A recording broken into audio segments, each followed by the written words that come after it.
Hey there folks, welcome to Dark Ascent. Today, I'll be showing you some of the stupidest ways to die while climbing the world's highest mountains. From the Dhaulagiri climb where two nerds were headed straight into their doom, and these Sherpas saw it coming right from the start, to an Everest expedition where a content creator trusted a digital system to help guide decisions deep into the death zone. It was May 20th, 2017, and the wind across the south col of Mount Everest was already tearing at the tents pitched at 26,000 feet. The south col is the last camp before the summit, a barren saddle of ice and loose rock sitting right at the edge of what climbers call the death zone. The altitude above 26,000 feet, where there is so little oxygen that the human body is quite literally dying the whole time it is up there. Nothing heals at that height, nothing recovers, and every hour spent that high is borrowed against a clock that only ever resets by going down. Above the col stands the final 3,000 feet of the mountain, a steep ramp of snow and ice and rock that climbers move up through the night so they can reach the top in the morning and, if everything goes right, be back down before the afternoon weather rolls in.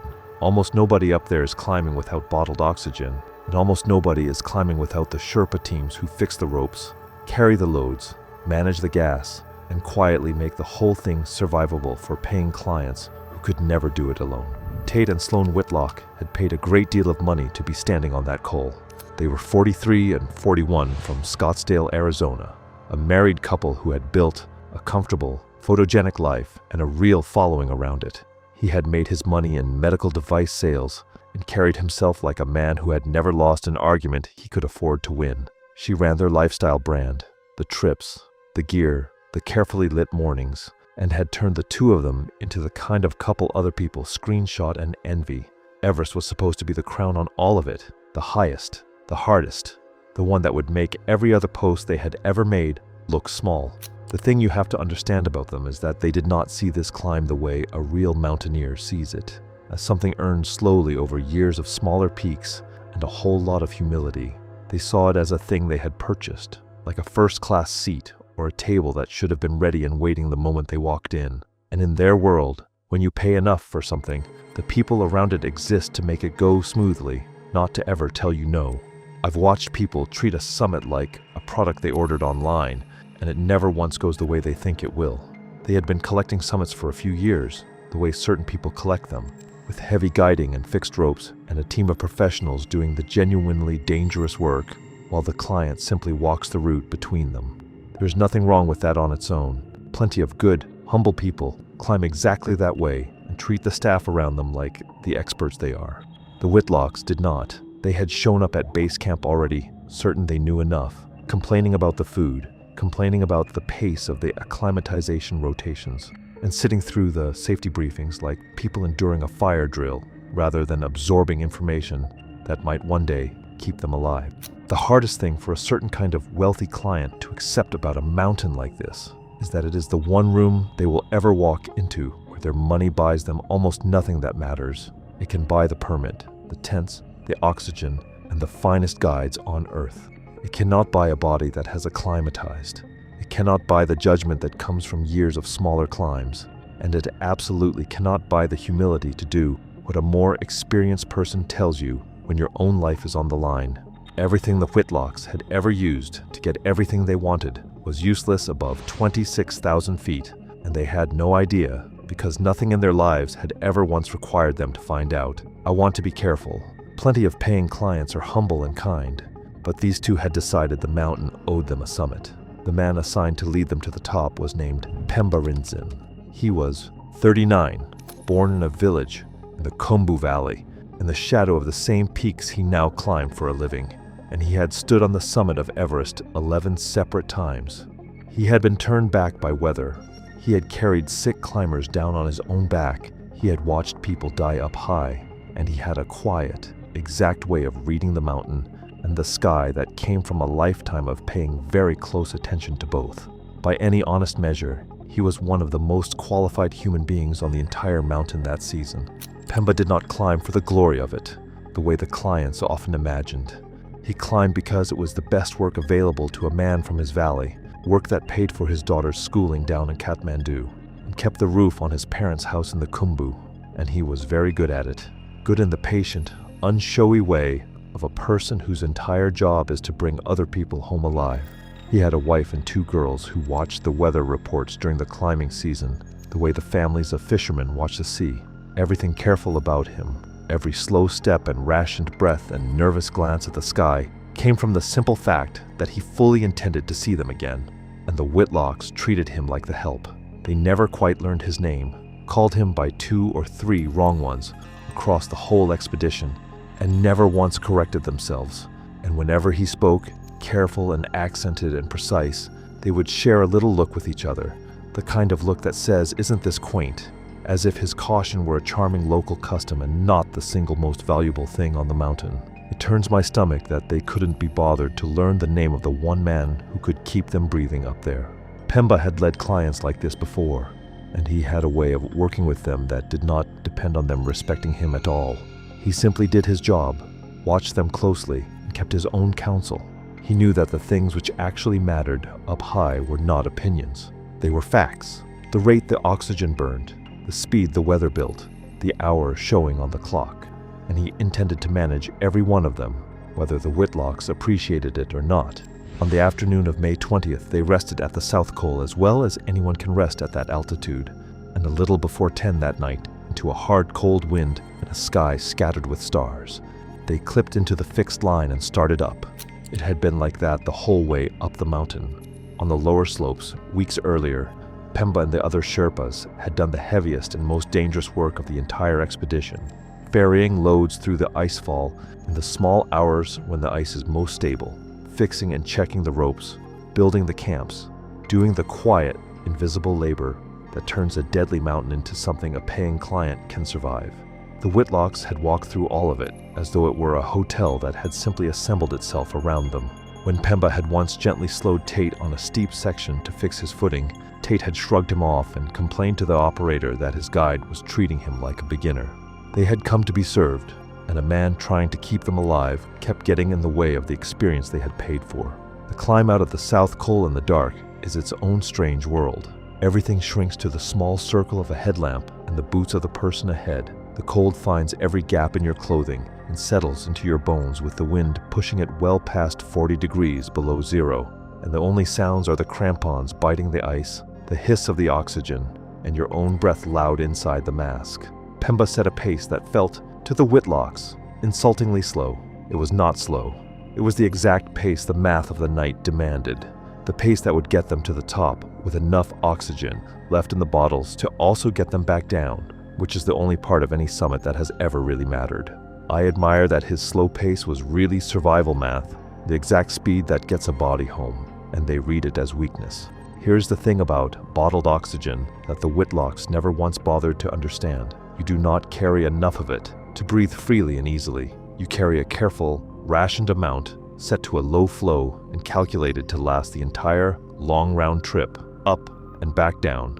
And the single fastest way to die high on that mountain is to burn through it before you are safely down. Pemba had set their regulators to a conservative flow and told them, as plainly as he could, to leave them exactly there. For the first couple of hours they did, but they were cold and they were working hard, and the low flow made them feel weak and slow.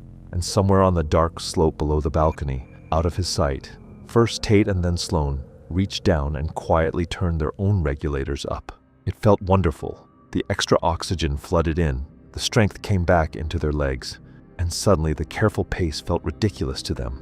An old man dawdling on an easy hill, and they began to push, surging ahead on the fixed line, pleased with themselves, more certain than ever that they had been right all along about how easy this really was. Strung out above and below them on the dark slope were the headlamps of the other climbers and their Sherpas, a thin line of small lights crawling up the side of the mountain, every one of them running the same desperate clock. Up there the body is starving for oxygen, no matter what the bottle gives it. The brain is slower, the hands are clumsier, and the simplest tasks, clipping a carabiner or swapping a glove, take twice as long and twice the will. This was the environment the Whitlocks had decided they understood better than the man who had survived it 11 times. It is an environment that does not care in the slightest what you believe about yourself, where confidence and competence are two completely different things, and only one of them keeps you alive. I can't stand how good that extra oxygen must have felt, because feeling strong up there on borrowed gas is exactly the hook being set. Pemba saw it almost at once, the way they surged, the new energy that had no business existing on the flow he had set. He caught up, checked their gauges, and saw the needles sitting far lower than they should have been for that point on the route. He told them, in the plainest words he had, that they were burning their summit oxygen and their descent oxygen all at the same time, that the bottles would never stretch if they kept this up. They waved him off. They had paid for oxygen, they reminded him, and they intended to breathe it, and they did not appreciate being rationed like children on a mountain they had spent a small fortune to climb. That is the part I sit with, that he told them the actual life and death truth, in the simplest words he could find, and they heard it as a man being difficult. To them it was a customer service problem, a guide overstepping. To him it was a countdown that had already started. What stuns me is he handed them the truth, and to them it just registered as a man overstepping his place. They reached the balcony, a small shelf of snow at around 27,600 feet, just as the first gray of dawn came into the sky, and that was where Pemba began watching the weather, as closely as he watched the clock. Far to the west, out over the shoulder of the mountain, a long, smooth, lens-shaped cloud was forming and sitting on the wind, the kind of cloud that means nothing to someone who does not know what they are looking at and means everything to someone who does. It is the signature of a rising wind, high above, the jet stream dropping its edge back down onto the peak, and it is one of the oldest warnings the mountain knows how to give. Pemba had turned around on the sight of that exact cloud before, and he was alive partly because of it. He told them they needed to think hard right now about turning around. They were behind on time, they were low on oxygen, they should still have had plenty of, and the sky was beginning to tell him the afternoon would turn violent. The summit was still more than 1,000 feet above them, hours away at their real pace, and every one of those feet would have to be paid back on the way down. He laid all of it out as clearly as a man can lay anything out, and they laughed at him. They actually laughed, the two of them, standing up there in the thin gray light, because to them, a pretty little cloud and a nervous guide were simply not a reason to walk away from the most expensive photograph of their entire lives. They told him the weather looked perfectly fine.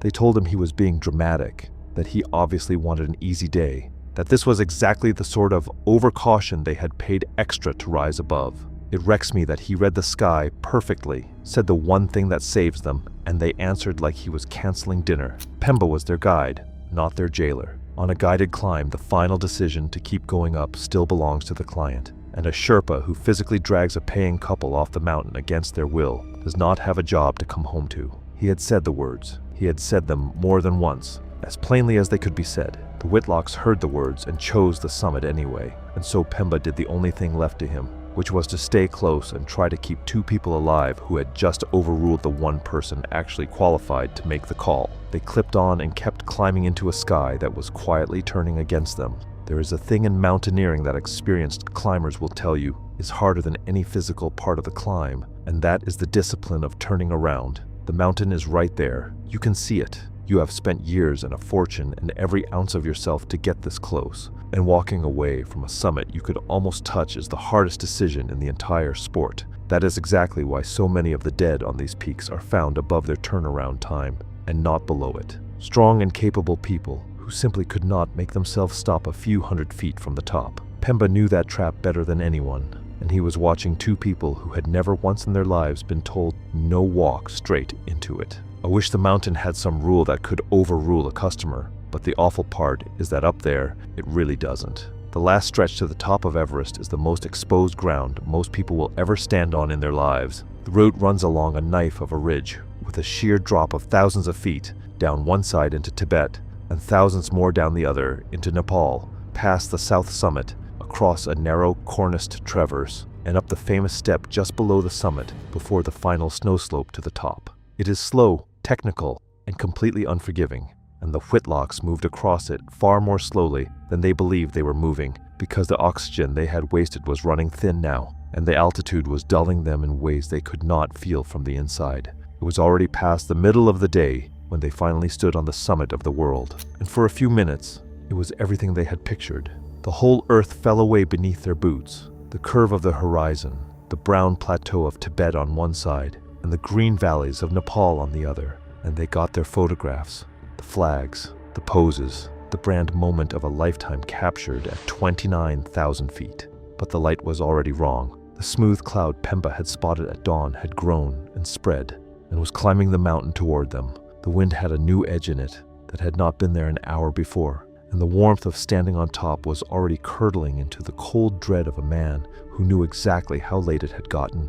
They had also taken far too long to get there. The traffic on the fixed lines, the awkward, oxygen-starved fumbling at every transition, the photos they kept stopping for, all of it had eaten the morning, and they had topped out hours later than any safe schedule allows. Up high, time is not just time. It is oxygen burning and weather building and daylight bleeding away. And every minute they had spent celebrating was a minute stolen from the descent. They still had to survive. Pemba had watched the clock the whole way up with a quiet, growing dread, because he understood what the numbers meant, even when the Whitlocks could not feel them. They believed they had won. He knew they were only very far from finished. I think the saddest image in this whole story is that summit photo. Two people grinning on top of the world, already never going home. Because here is the brutal arithmetic of that mountain, the thing every experienced climber carries in their bones. The summit is not the goal, it is the halfway point, and it is the halfway point reached at your most exhausted and most depleted,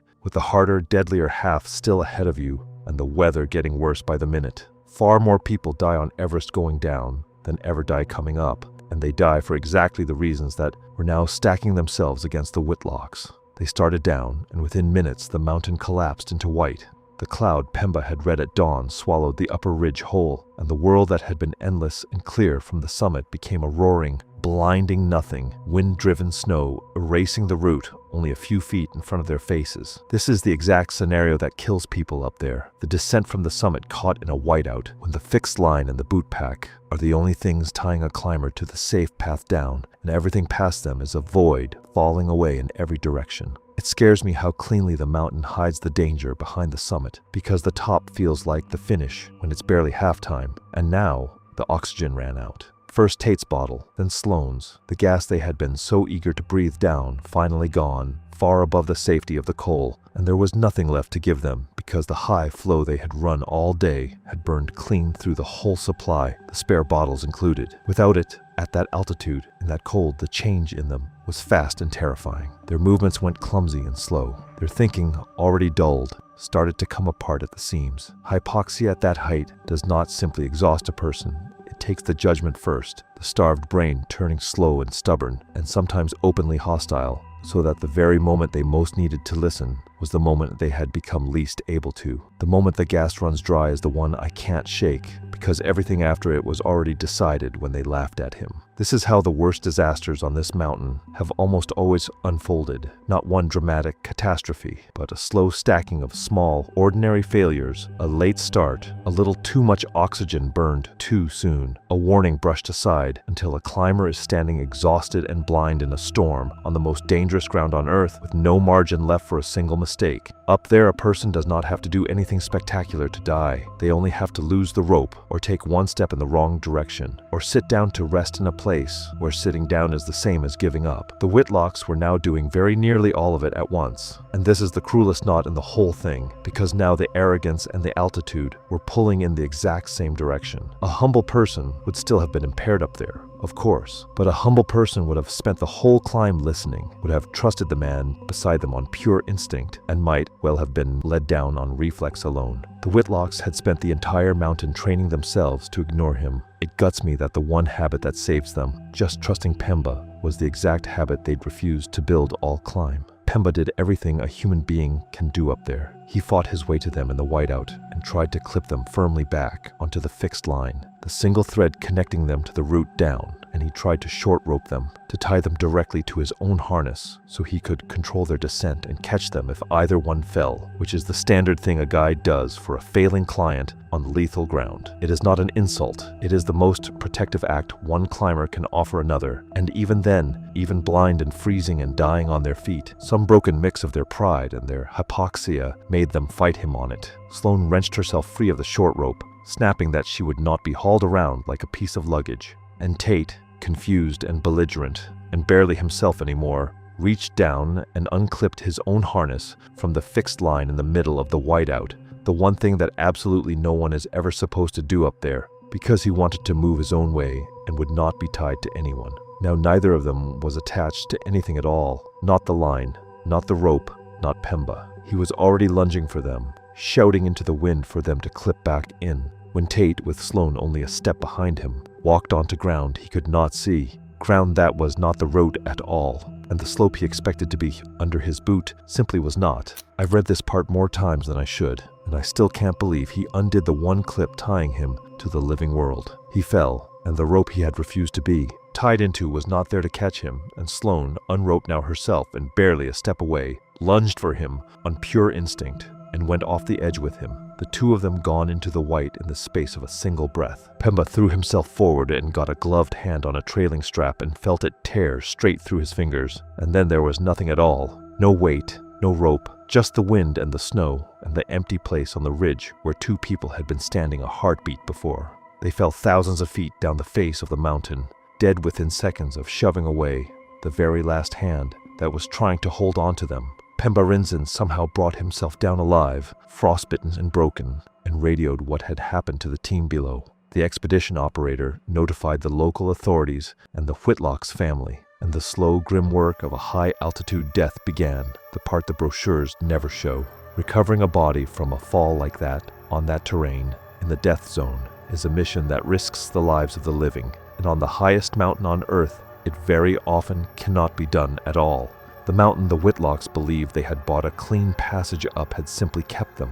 It haunts me that the man they mocked the entire way up was the only reason anyone on Earth ever learned how they died. The man they had mocked the entire climb, whose name they never once managed to say right, was the only reason anyone ever knew what happened on that ridge. He had been right about the pace, the oxygen, the cloud at dawn, the rope, every single thing they laughed at, and he stayed with them to the last second, trying to undo choices that were never his to make. They had spent a fortune and a lifetime of certainty to stand on top of the world, and the one thing that could have carried them home was the single thing their money could not buy, and their pride would not let them take, the humility to listen to the man who knew the way down. It was May 18th, 2023 on Mount Everest, during a narrow summit window within the climbing season, with clear pre-dawn conditions at the South Col and a forecasted weather system expected to move in within the following days. Graylyn Baldwin was a 29-year-old outdoor content creator from Boulder, Colorado, who spent the past 5 years building a life around high-altitude trekking, cold weather expeditions, and solo travel documented for an online audience. She also worked remotely as a fitness coach, combining income streams to fund increasingly demanding expeditions without relying entirely on sponsorship support. Her most ambitious project, publicly announced in February 2023, was an attempt on Mount Everest. The announcement drew significant attention and immediate feedback from viewers, including detailed concerns from people familiar with high-altitude climbing. She responded by stating she had conducted extensive research and was working with experienced, vetted guides. "I don't think doing research is the problem.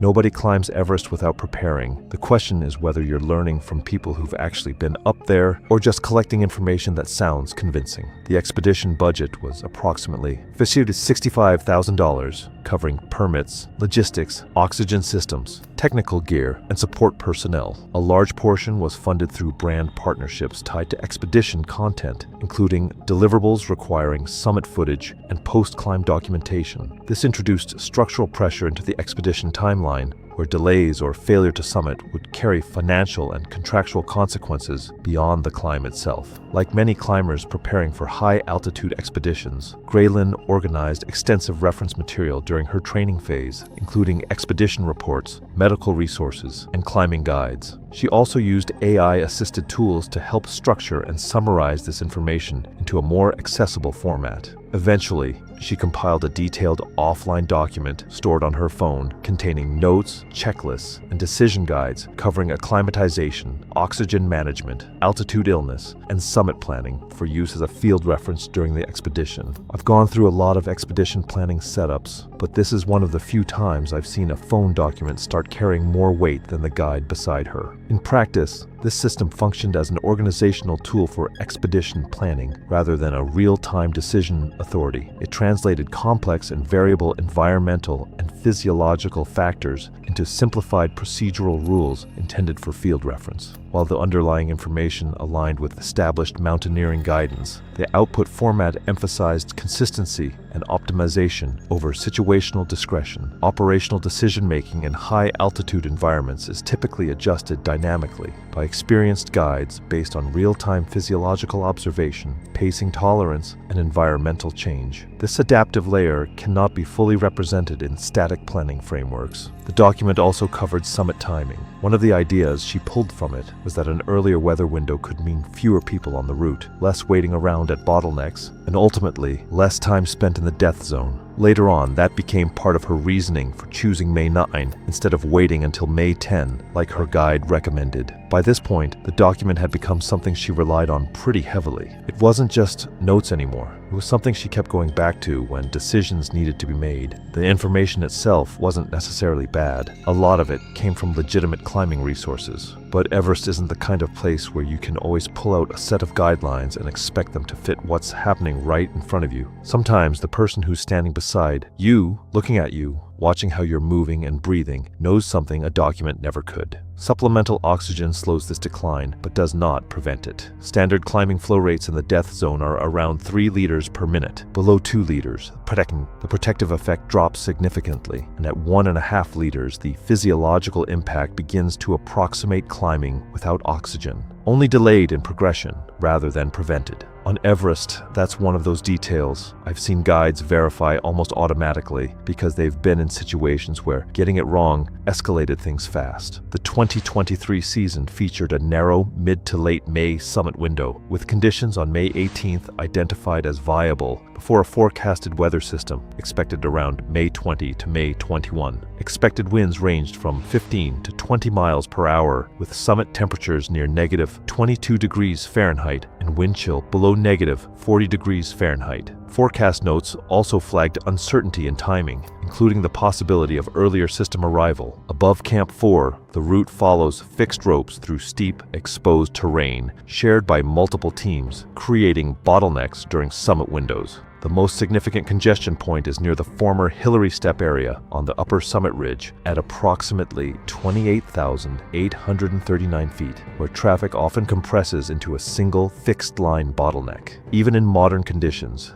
delays can vary significantly depending on congestion, weather, and rope management efficiency, with climbers frequently experiencing extended pauses in high-traffic summit windows. Graylin arrived at base camp on April 14th, 9 days before her first scheduled acclimatization rotation. She used the downtime for filming and expedition logistics before beginning her acclimatization schedule. She used ChatGPT to generate and organize guidance covering acclimatization planning, oxygen usage strategies, symptom recognition, weather window interpretation, and simplified forecasting checklists. These materials were incorporated into her broader planning document for field reference. While they were at base camp, her Sherpa guide recommended taking one more rest day before the next rotation. He wasn't completely comfortable with some of the readings he was seeing and thought a little more recovery time would be a good idea. Graylin chose not to make the change. She already had a timeline in mind for the expedition and wanted to stay on schedule. The discussion was later noted in the expedition log. If it were me,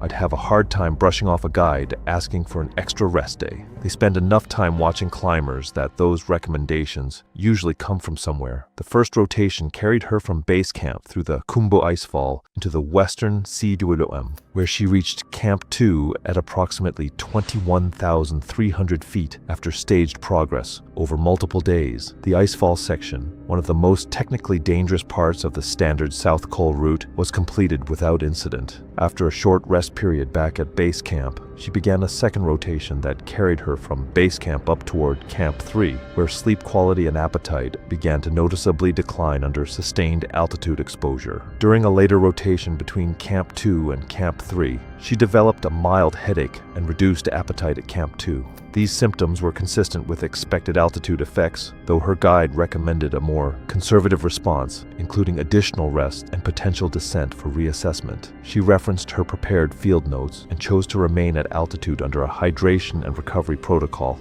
outlined in her planning material. She filmed briefly at camp and went to sleep. She returned to base camp the following day. Her guide recommended 2 full rest days before the next rotation. She took one. The second rotation began in early May. She ascended from base camp through Camp 1 and reached Camp 3 the next day, her highest elevation to that point. That night at Camp 3, she experienced markedly reduced sleep and significantly decreased food intake, both recognized indicators of incomplete acclimatization. While not diagnostic on their own, experienced guides use these combined patterns to assess physiological strain.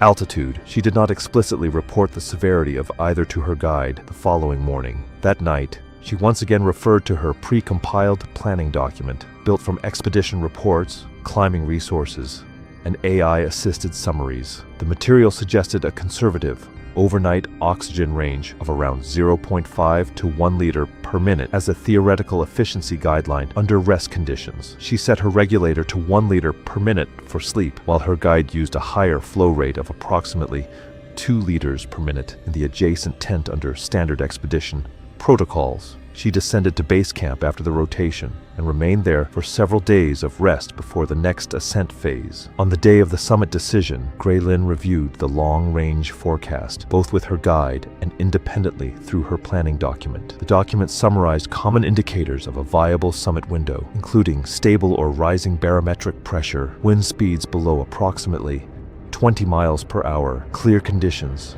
and a weakening or shifting jet stream. She applied these parameters to the available forecast data and assessed the approaching window as viable. The expedition company's commercial forecasting service provided the same underlying meteorological data with additional interpretation, describing the window as workable but narrow. It also noted uncertainty in the timing of an incoming system, with potential arrival ranging from the following day to 2 days later, depending on model variation. Her guide, interpreting both the forecast and on-mountain conditions, expressed a preference for delaying the summit push by approximately 24 hours. I always find weather discussions interesting because the forecast and the mountain aren't necessarily having the same conversation. If I'm climbing with an experienced guide, I'd want to know why they're seeing something different. However, Graylin ultimately chose to proceed earlier, citing reduced traffic on fixed lines compared to the expected congestion in the later window. On the following day, the team, Graylin, her guide, and 2 Sherpa support crew moved from base camp to Camp 4 at the South Col. Her pace was slower than in previous rotations, with more frequent rest stops on fixed-line sections where other teams maintained continuous movement. At Camp 4, she ate a partial meal and entered her sleeping bag in the early evening hours. Before sleeping, she reviewed her reference document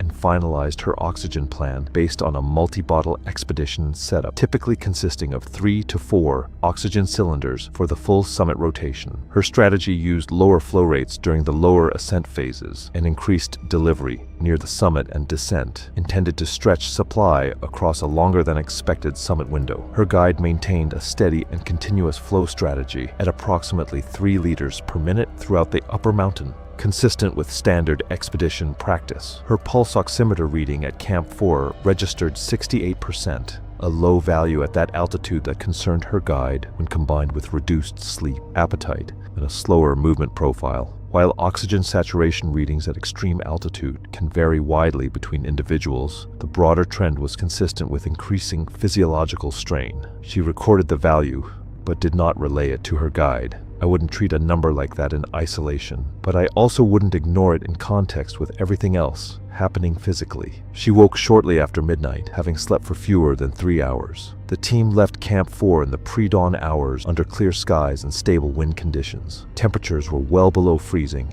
and headlamp beams from multiple teams ahead traced a continuous line up the southeast ridge. The forecasted summit window still appeared to be holding, and conditions at departure were assessed as favorable at a glance. Graylin recorded a brief departure clip before moving on to the upper route. The initial section above Camp 4 traverses open snowfield before steepening toward the triangular face and the balcony at roughly 27,600 feet. The balcony functions as the first major checkpoint on the upper ridge, where guides typically reassess climber condition before committing to the final ascent. Under normal conditions, this section takes 2 to 3 hours of steady progress. As the climb continued, the team's pace slowed, with Graylin moving noticeably more slowly than on previous rotations, as her guide stayed closer to keep the group together on the fixed lines. At the balcony, They discovered her oxygen system had been running at around 1.5 liters per minute since leaving Camp 4 instead of the planned 2 liters per minute, and it was immediately increased to 3 liters per minute. By then, she had already spent about 90 minutes in the death zone, receiving less oxygen than intended. From the balcony, the team continued toward the south summit as dawn remained several hours away, and the margin for error narrowed. The south summit, the last practical decision point before the final ridge, came after several more hours of slow progress along the fixed lines, with her movement becoming increasingly labored and frequent short pauses required after minimal forward gain. At that elevation, her guide noted a clear decline in pace and efficiency in rope handling. Based on her condition, the time already spent in the upper death zone, and the remaining distance to the summit, he recommended turning back. One thing I always watch for in accounts like this is when basic tasks start taking noticeably more effort. To me, that's often more concerning than any single number on a device. She acknowledged the recommendation, but chose to continue upward. Conditions remained within the forecasted summit window as dawn began to break and winds stayed within expected ranges, though the incoming weather system was now advancing faster than later model projections, narrowing the margin for a safe stay or delayed descent. The final section from the south summit to the true summit follows a narrow, corniced ridge before reaching the former Hillary Step area, now a major bottleneck on the southeast ridge route where multiple teams converge, and the movement on fixed lines requires careful use of Jumar ascenders. Small errors at this stage carry immediate consequences due to exposure, fatigue, and extreme altitude, and the same terrain becomes equally demanding on descent under reduced cognitive and physical capacity. Graylin cleared this section and reached the summit in the early morning hours, among the later arrivals from the south side teams during that window, with conditions cold, windy, and clear under full daylight exposure. She remained on the summit for an extended stop, recording multiple angles of footage, including sponsor acknowledgments and direct-to-camera segments. I get why she wanted to stay. If I'd spent years working towards standing on top of Everest, I would also want to soak in every second too. Most other climbers limited their summit time to brief stops before descending, consistent with standard practice at that altitude. Within a short period, Graylin's coordination on the fixed line deteriorated beyond the level of fatigue typically expected during descent. She showed increasing difficulty with sequential rope management, including controlled transitions between anchors and maintaining balance on steep, exposed terrain where minor errors carry immediate consequence. At the Hillary Step on descent, she was no longer able to independently manage her Jumar and fixed line transitions. Her guide intervened directly, assisting with clipping and unclipping while positioning himself above her to maintain control of her attachment system. Other climbers were delayed behind the team during this section, as the passage through the bottleneck slowed significantly at high altitude. The descent was getting slower and slower. Between the Hillary Step and the south summit, Graylin made 2 unplanned stops on the fixed line. During those pauses, she didn't consistently respond when people spoke to her and often remained motionless until someone prompted her to move. By this point, it was becoming clear that this was more than exhaustion. She wasn't just slowing down physically, she was also having trouble responding and making decisions on her own. By mid-morning, the team had passed the south summit on descent and was moving through the ridge toward the balcony. Wind conditions had strengthened, with increasing cloud cover advancing from the southwest and reducing overall visibility across lower elevations. Temperatures had dropped significantly, and wind chill conditions were becoming more severe. The incoming weather system was now arriving earlier than the more optimistic forecast projections had indicated. I think the 2 unplanned stops are easy to overlook when you're reading a long expedition report. But when someone just stops moving on a fixed line at nearly 29,000 feet and doesn't respond normally, that's not something I'd be comfortable ignoring. At a point during this descent, Graylin's supplemental oxygen supply was fully depleted. The exhaustion of supply resulted from cumulative consumption across the ascent, summit stay, and early descent phases, combined with earlier inefficiencies in regulator settings that led to uneven delivery rates. Although adjustments had been made at higher altitude, the remaining reserve had already been reduced under suboptimal usage conditions, leaving a limited buffer for the return. Her guide immediately transferred her onto a personal reserve bottle, restoring supplemental oxygen at a standard flow rate. Despite this intervention, her physical control continued to decline. She required continuous assistance to remain upright on the fixed line, with team members stabilizing her movement as her ability to bear weight became increasingly inconsistent. Her responsiveness diminished, and she ceased initiating movement without direct prompting. The descent rate slowed significantly as the team adapted to assisted movement conditions in exposed terrain. At this stage, the clinical trajectory was consistent with severe altitude-related cerebral impairment. High-altitude cerebral edema typically progresses from cognitive slowing to loss of coordination, followed by a collapse of autonomous motor function and eventual unresponsiveness if descent is not achieved. At extreme altitude, this progression is accelerated by continued hypoxia and physical exertion and cannot be reversed without sustained descent to lower elevations where oxygen availability improves. Although supplemental oxygen was briefly restored through the guide's reserve supply, the terrain, congestion, and environmental conditions limited the rate of descent below what would be required to meaningfully interrupt the physiological decline already underway. The section between the south summit and the balcony, roughly 1,100 vertical feet, is exposed, steep in sections, and requires deliberate individual movement on fixed lines that cannot be bypassed. A climber unable to bear their own weight must be physically assisted, and at nearly 28,000 feet in deteriorating conditions, that assistance becomes slow, inefficient, and increasingly costly for everyone involved. Over the course of the descent, the team covered only about 600 vertical feet in roughly 90 minutes, a pace reflecting near total loss of independent mobility from the primary climber. 4 descending climbers from other teams intermittently assisted, stabilizing her movement while also managing their own rapidly diminishing oxygen reserves. I always have a lot of respect for climbers who stop to help in situations like this. They're exhausted, they're burning through their own oxygen,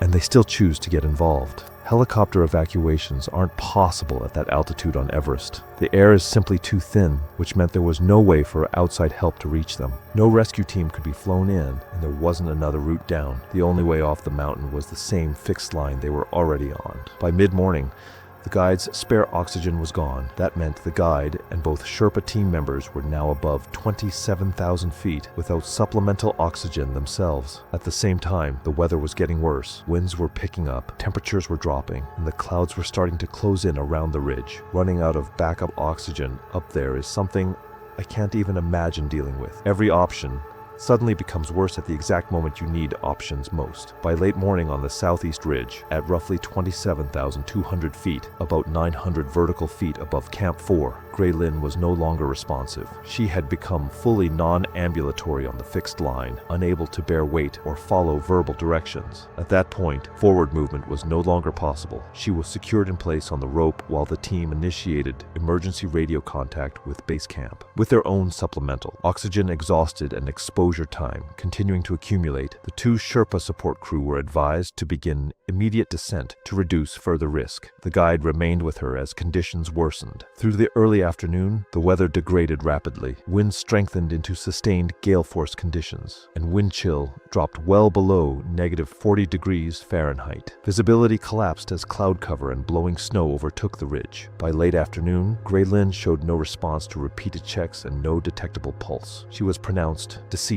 at location via base camp medical radio protocol at approximately 27,200 feet on the southeast ridge of Mount Everest. The guide later descended with assistance from a Sherpa recovery team dispatched once communication confirmed the situation. The body remained secured on the fixed line due to conditions and altitude constraints. Gray Lynn's body was recovered several days later after the weather system had cleared. A 5-person recovery team coordinated through the expedition. Logistics provider and operating under authorization from Nepal's tourism authorities completed the operation in roughly 13 hours round trip from base camp. Her camera, phone, and personal equipment were recovered and returned to her family. The phone contained footage through the summit and approximately 9 minutes into the descent before recording stopped. I can't help but think about those final recordings. At the time, they were probably meant to document an achievement, and now they're part of the last record of what happened on the mountain. A formal post-expedition review was later conducted by the logistics provider and an independent high-altitude medicine consultant retained by her family. The review identified the cause of death as high-altitude cerebral edema with secondary hypoxic cardiac arrest. Contributing factors included reduced oxygen flow rates during the ascent, limited acclimatization, in recovery time, extended time spent at the summit, and a delayed descent after the onset of significant cognitive impairment. The review found no direct negligence on the part of expedition staff. It also noted that the reference material recovered from her phone contained generally accurate mountaineering information, but that it could not substitute for real-time physiological assessment and field judgment under extreme altitude conditions. It was October 4th, 2020, and somewhere above 26,000 feet on Dhaulagiri, two Americans were still climbing toward the summit, long after the hour their head Sherpa had begged them to turn around. Dhaulagiri is the seventh highest mountain in the world. 26,795 feet of rock and ice rising out of central Nepal, and its name comes from old words that simply mean the White Mountain. From a distance, it is one of the most beautiful things you will ever see, a vast, shining pyramid of snow standing over one of the deepest river gorges on the planet, the Great Trench of the Kali Gandaki running between Dhaulagiri and its rival Annapurna. Up close, it is something else entirely, a place that has killed a long list of very good climbers and shows no sign of slowing down. It was first climbed in 1960, and since then it has earned a reputation as one of the most dangerous of all the big peaks. The weather turns violent with almost no warning. The snow loads onto the slopes and slides without asking, and the summit day is long and cold in a way the photographs never show. People who have climbed all over the Himalaya will tell you Dhaulagiri scared them. That is the mountain Anson Reardon and Roman Sable were certain they were ready for. Weeks before they left home, Roman had already laid the whole climb out online for everyone who followed them, the way the two of them laid out everything. There was the training block written up in detail, the months on the treadmill and the indoor wall, the heart rate zones, a gear list worked down nearly to the gram. There was the acclimatization schedule and a summit day timeline broken into hours, the move to high camp, the start in the dark, the turnaround time, the descent. He wrote that they had read every account of the mountain they could find and built the plan around the numbers, that the two of them had done the work, and this was simply the execution phase. He signed off the way he ended everything that season, certain and upbeat, telling everyone they had modeled every variable that mattered, and that the data did not lie, and that the next big post would come straight from the summit of the seventh highest mountain on Earth. It's wild to me that these two guys with at least some actual experience behind them still underestimated one of the deadliest mountains on Earth and figured their spreadsheets had it solved. The trek should have been the first warning. It takes the better part of 2 weeks just to reach the foot of Dhaulagiri, and when the trail finally tips over a high pass, the mountain stands in front of you, enormous and silent and completely indifferent. Most people feel a kind of healthy fear in that moment, the sudden understanding that the thing in the photographs is real and very large and does not care that you are coming. If Anson and Roman felt any of it, they did not show it. 2 weeks of walking towards something that size is supposed to teach a person humility, and somehow it taught these two, only that they were still on schedule. Anson was 28 and Roman was 27, and they had met years earlier writing software at the same company in the Pacific Northwest. By the time of this story, they had money, the sudden kind that arrives when a company you helped build gets bought, and the particular confidence of men who are very good at one difficult thing. They could take a hard problem apart, model it, and solve it, and it had always worked for them before. Nobody who knew them would have called them fools. The trouble is that a mountain is not a system. It does not negotiate, and it keeps no record of how clever you were on the way up. All the way in, the updates kept coming.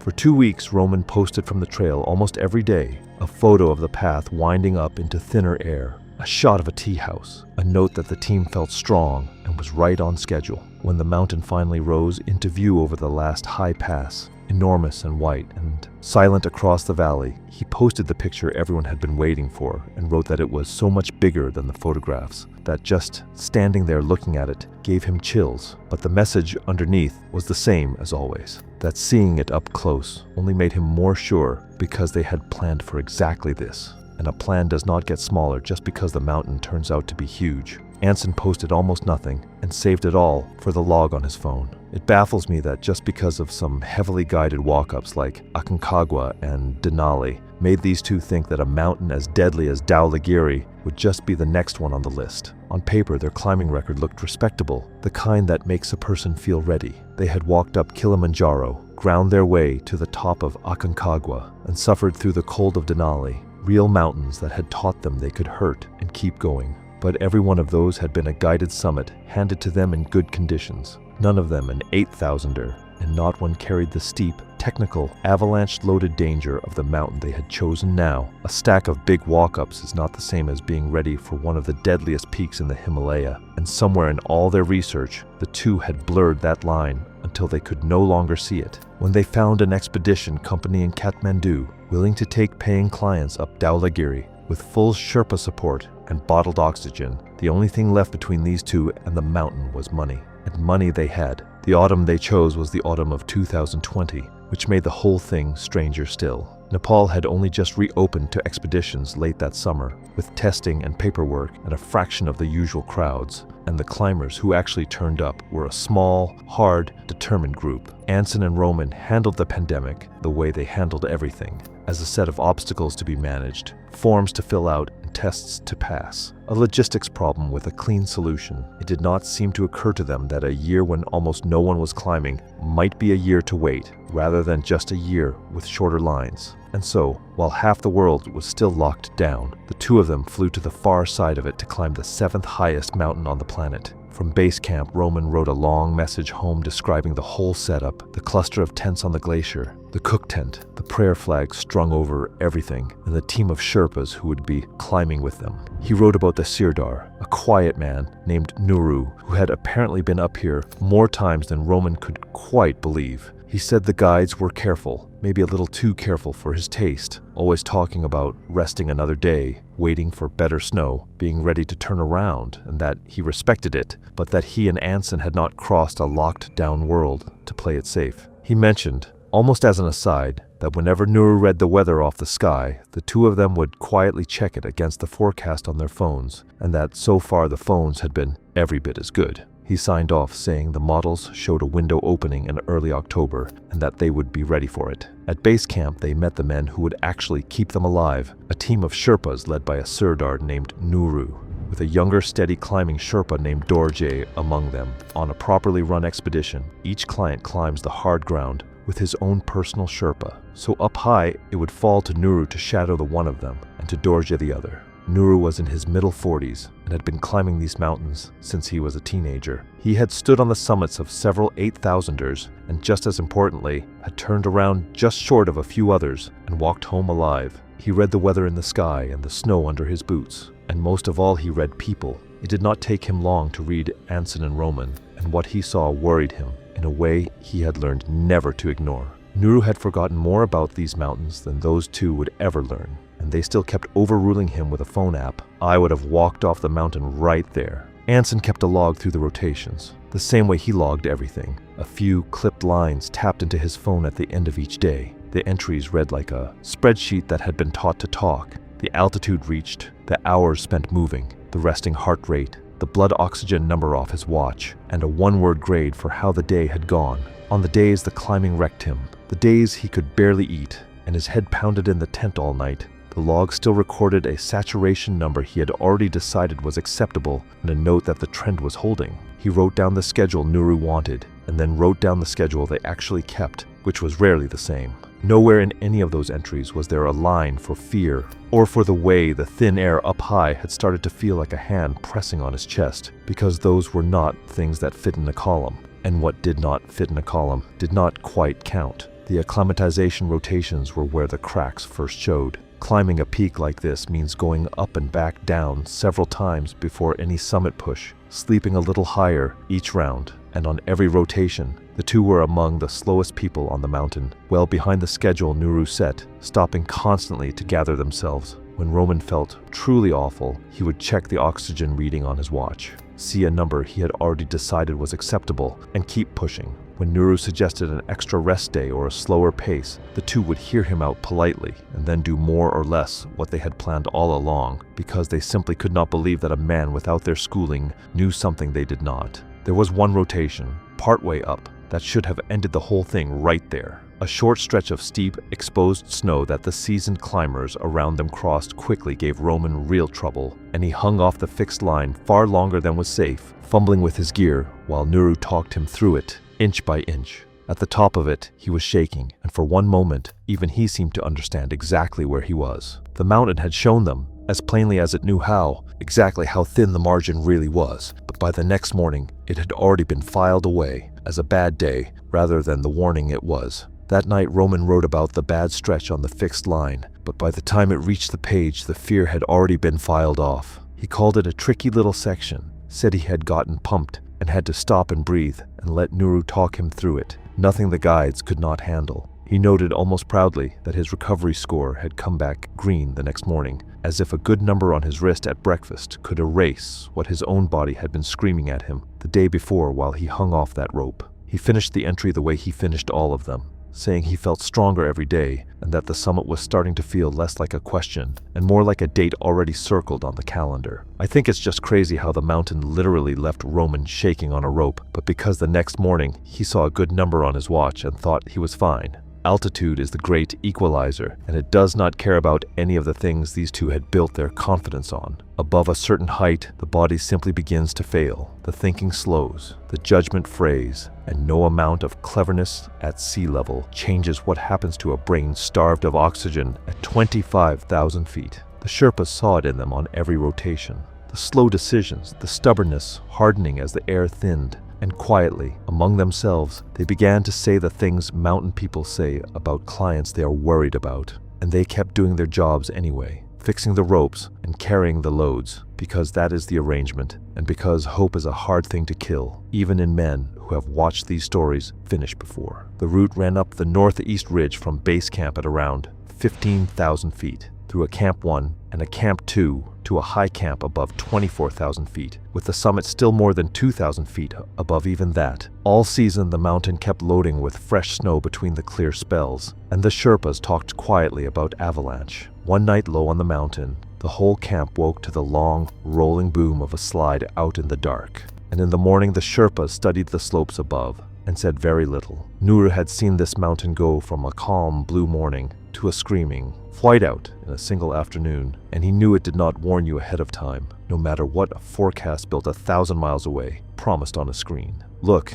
I know that watch gives you a tidy little oxygen number, but I have never once seen the number on a man's wrist drag him back onto his feet. There is one last entry in Anson's log, written in the gray light of that final morning before they left for the top. He noted that Nuru had pulled them aside the evening before and told them plainly he did not love the window, that the slopes were too freshly loaded and the timing too tight, and that he would rather wait. Anson wrote it all down, the way he wrote everything down, and then beside it he set the numbers from the forecast he trusted. The low winds, the clear skies, the clean line on the graph. Between the man and the model, the entry made it perfectly clear which one he believed. He closed the log, noting that they had come too far and trained too hard to walk away from a window this good, and that the data was on their side. When the weather window finally came, it was a narrow one, and Nuru did not like it. He saw the window as thin and the mountain as far too freshly loaded with snow, and he would much rather have waited. But the season was running out. The clients had paid a great deal of money for the summit they came for,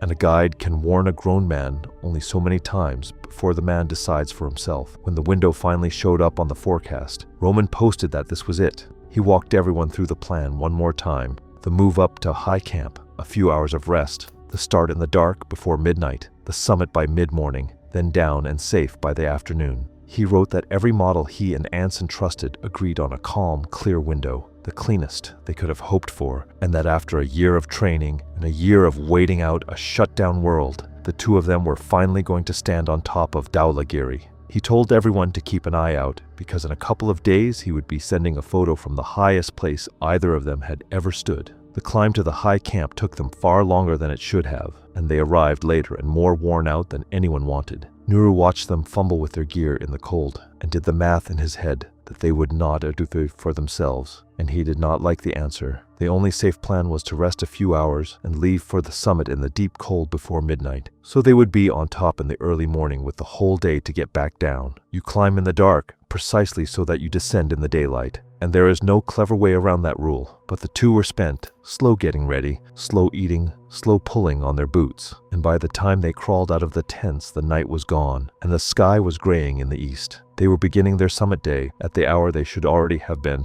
finishing the first half of it. The night before they left that high camp, Roman sent one last short message home on the satellite device, the way he had at every single stop on the mountain. He told everyone the forecast still looked perfect, that the two of them felt strong, that the hardest part was behind them now, and that the very next picture he sent would be from the summit of Dhaulagiri. It was the last message either of them ever sent. You do not casually stroll out of high camp on an 8,000er after sunrise. Every climber alive knows that, and the Sherpas watched these guys do it like the clock was somebody else's problem. The morning climb was slow, and for a while it was beautiful. Exactly the thing they had pictured for a year. Up that high, the air holds only about a third of the oxygen it does at sea level, and even on bottled gas, their bodies were breaking down with every step, a clock running that no training has ever stopped. The few other climbers on the mountain that morning passed them coming down, already done and heading for safety, and more than one gave the late pair a long look before moving on. Nuru and Dorje stayed with them the whole way,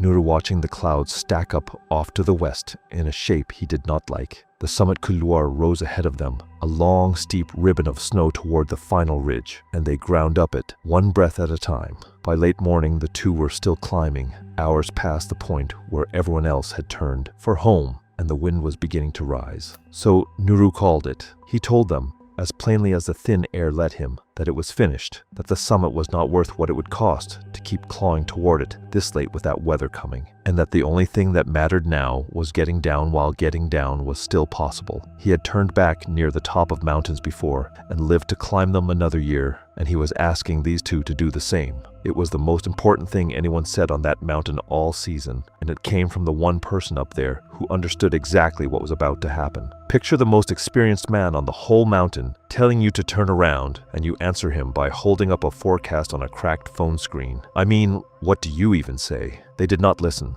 Anson checked the forecast on the phone, the clean line that still promised them hours, and he weighed the man in front of him against the model in his hand. And he chose the model. The top was so close they could almost touch it. So they kept climbing, and Nuru and Dorje, who had not abandoned two clients in their care, climbed with them, and the clouds the forecast did not believe in kept stacking higher and darker behind them. They reached the summit of Dhaulagiri in the early afternoon, hours behind, in a wind that was no longer the gentle thing the forecast had drawn. For a few minutes they had what they came for, the highest point for miles in every direction. Roman took the photographs, and then they turned to start down, into a sky gone flat and heavy gray, and the first hard gusts came tearing across the ridge, carrying snow, and the light began to fail, and the temperature dropped off a cliff. There were no other teams up there now, just the four of them and the weather. So they got their summit photo. They really did. And here's the part I really wish people understood. The top is the easy half, and the half that kills you is the climb back down. What came next was the exact thing Nuru had feared since the first rotation. The storm closed over them on the upper mountain, and the world shrank to the few feet the headlamps could reach, the wind tearing at them, fresh snow swallowing the track they had broken on the way up. The overlong day had burned through their bottled oxygen, and somewhere up there the gas ran low and then ran out, and without it, at that altitude, the cold closed in far faster. Roman began to slow, then to stumble, then to sit down in the snow, the way exhausted climbers do right before the end. Anson would not leave him, and the two Sherpas did everything human beings can do up there. They got them up, they short-roped them, they fought the weather and the failing bodies of two men who each outweighed them, foot by foot, down the mountain. Exhaustion at that altitude in that cold is not simple tiredness. It is the body beginning to shut itself down, and on Dhaulagiri more people die going down than going up. And then the two Sherpas reach the very edge of what was humanly possible. There is a point where the men who stay will simply die alongside the people they are trying to save, where the only choice left is a terrible one. Go down and live, or stay and let the mountain take 4 instead of 2. By now, neither client could stand on his own, and 2 spent, freezing men cannot carry 2 grown men down steep ground in a storm. They stayed until staying meant dying, and then Nuru and Dorje were forced to leave and climb down toward the high camp, carrying a weight no person should ever have to carry. But suddenly, turning their backs was the hardest thing either man had ever done on a mountain, and both of them knew it would follow them the rest of their lives. Both Sherpas stayed up there until one more minute would have killed them too, then had to turn and climb down without the men they were hired to bring home. I do not know how you carry that. That descent was the kind of thing that ages a person. Half frozen, picking their way down ground they could barely see, Nuru and Dorje reached the high camp and could do nothing but wait, listening to the storm tear at the tent and watching the door for 2 headlamps that never came. No signal came from the satellite device, and even if one had, it would have changed nothing, because nothing flies into a Dhaulagiri storm in the dark, and the height where the two had stopped sat far above any line a rescue could reach.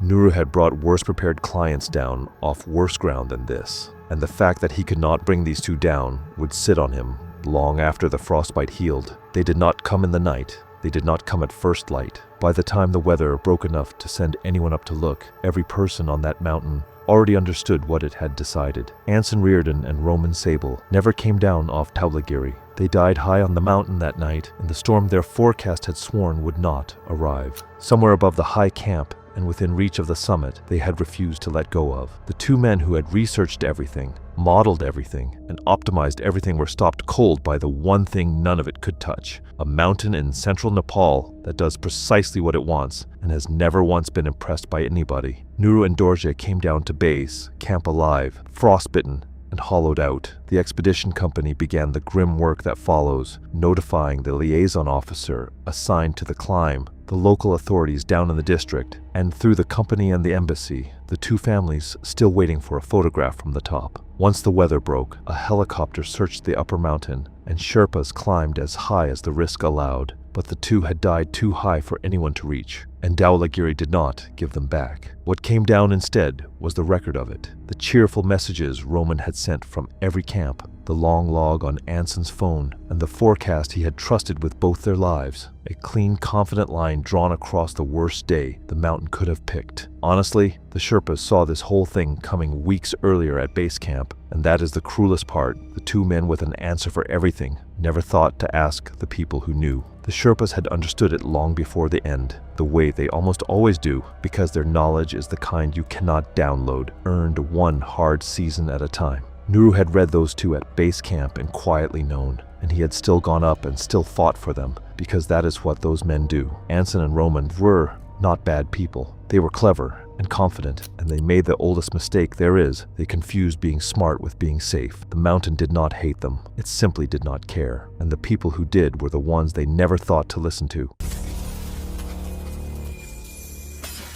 It was August of 2022. K2 rises 28,251 feet along the border of Pakistan and China, making it the second highest mountain on Earth. It is also one of the deadliest. Near the summit, climbers must pass through the bottleneck, a narrow near-vertical couloir beneath unstable glacial ice where a single mistake can be fatal. Above 26,000 feet in the death zone, the body can no longer acclimatize or recover. It can only lose strength with every passing hour. At 27, Conan Alderwin was the oldest, a competitive powerlifter from outside Denver, Colorado. He had placed in regional meets twice and built a modest following around his training. He viewed most challenges through a simple lens. If his body was capable of doing something, then the rest was just excuses. His only exposure to the mountains had been a guided hike in Rocky Mountain National Park the previous summer, which he regarded as sufficient preparation for anything that followed. Mivjet Torik, 25, had been Conan's closest friend since high school. They trained at the same gym and shared the same confidence, although Miv expressed his more loudly. He had no climbing background whatsoever and had never needed one to feel certain about his own abilities. In most situations, confidence had carried him far enough that experience seemed optional. Arlo Kashmir, 26, documented nearly every part of his life. Workouts, meals, vacations, recovery sessions. Everything eventually became content. To him, K2 represented less of a mountain and more of an opportunity. He spent months planning camera angles, scouting potential shots from other climbers' footage, and upgrading equipment. By the time the trip began, he had invested more money in filming gear than in the equipment intended to keep him alive on the mountain. The youngest was Caius Gallabrook at 24. He trained harder than anyone else in the group and treated almost every physical challenge as a personal test. Being the youngest bothered him enough that he often pushed himself further, simply to avoid appearing weaker than the others. Up to that point, his body had always responded when he demanded more from it. He had never experienced the moment when effort alone stopped being enough. 4 different personalities, but they all seemed to value the same thing, proving they could do hard things. The mountain would challenge that belief in some very unforgiving ways. K2 is harder than Everest by almost every technical measure, despite being nearly 800 feet shorter. The route through the bottleneck is the primary reason It is a steep, exposed gully of hard ice approximately 300 feet long, angled at close to 80 degrees in its steepest sections, with a field of glacial seracs, massive, unstable ice towers, hanging above the left side of the route. The traverse above the bottleneck is a near horizontal section of exposed ice leading to the upper snowfields, sitting directly beneath those seracs with no protection from anything that breaks loose above. The death zone above 26,000 feet has roughly 1/3 of the oxygen available at sea level. The body at that altitude is not performing. It is rationing. Every system slows: digestion, cognition, coordination, thermoregulation. The longer a person stays above that threshold without descending, the faster the deterioration compounds. People often compare K2 to Everest because of the height. The difference becomes a lot clearer when you look at the route. August on K2 is the tail end of the climbing season. The summit window narrows as the month progresses and weather systems become less predictable. By mid to late August, most experienced expeditions have either summited or packed out. Base camp population drops significantly, which means fewer people to notice when something goes wrong and fewer resources available when it does. The four of them started talking about K2 in the fall of 2021. Conan had come across a short documentary about the mountain and said out loud that the death rate was overstated, that most of the people dying up there were simply not fit enough to be there. The others agreed. By November, it had become a plan. They spent the next 8 months preparing. Conan shifted his training toward endurance, longer sessions, weighted stair climbs, loaded carries up and down parking garage ramps. He started doing 2 workouts a day, several times a week, and tracked every measurable aspect of his conditioning. Miv followed the same routine. Arlo added incline treadmill sessions and weekend hikes with a weighted pack. Caius pushed harder than all of them. He trained with an elevation mask at the gym, believing it was helping him adapt to high altitude. In reality, it only restricted airflow. Nobody in the group saw a reason to question it. What they didn't do was hire a mountaineering coach or take a technical climbing course. They bought crampons, ice axes, harnesses, and cold weather gear from a reputable outdoor retailer, where a staff member spent nearly an hour explaining the basics. Afterwards, they practiced fitting crampons and handling ice axes in the parking lot outside. Conan walked away, feeling like he had it figured out. Parking lots are good places to learn what equipment does, but they're not particularly good at showing what it feels like to depend on it. Most of their equipment was functional, but much of their clothing was designed for winter training rather than high-altitude expeditions, the sort of gear that works well at a ski resort and struggles on an exposed ridge at -30 degrees. They left emergency oxygen behind because they saw it as unnecessary weight. They skipped an emergency bivouac sack for the same reason. What they did bring was a container of pre-workout powder, figuring it would help keep their energy up during the climb. Proper electrolyte supplements never made the packing list. They booked through a commercial operator, paid for permits and base camp logistics, and declined the guided climbing option entirely. The intake paperwork asked about previous high-altitude experience. Conan listed the Rocky Mountain hike and a ski trip that had reached around 11,000 feet. The others listed similar experience. Nothing was flagged because the form was administrative rather than evaluative. Pakistani regulations required a liaison officer to accompany the expedition, but his role was limited to administrative oversight. Once the climbers left camp, their decisions were their own. When the base camp logistics coordinator later offered to connect them with an experienced high-altitude guide for the summit push, Conan turned it down immediately. As far as he was concerned, they had spent 8 months preparing. They didn't need someone showing them how to climb a mountain. It's hard not to raise an eyebrow at that one. Turning down expertise on K2 is a bold move, especially when you're new to the mountain. They flew into Islamabad in late July of 2022 and reached base camp at approximately 16,900 feet after the standard multi-day approach trek. The approach gave them their first real physical feedback. Miv developed a headache on the second day of the trek that he put down to dehydration and ignored. Caius felt short of breath on the steeper sections and said nothing about it. Conan's pace dropped noticeably on the final approach day, though he pushed through it and arrived at base camp ahead of the others. The standard acclimatization process on K2 usually takes several weeks. Climbers move gradually up the mountain, spending nights at higher camps before descending to recover and repeating the process multiple times. The goal is to give the body time to adapt to progressively lower oxygen levels. Conan looked at that schedule and decided it was more than they needed. Instead, the group completed a single rotation to Camp 2 at roughly 21,000 feet, spent one night there, returned to base camp, rested for 2 days, and planned to go for the summit. Their entire acclimatization period lasted less than a week. While they were at base camp, they met a small team of experienced climbers who were working through their second rotation.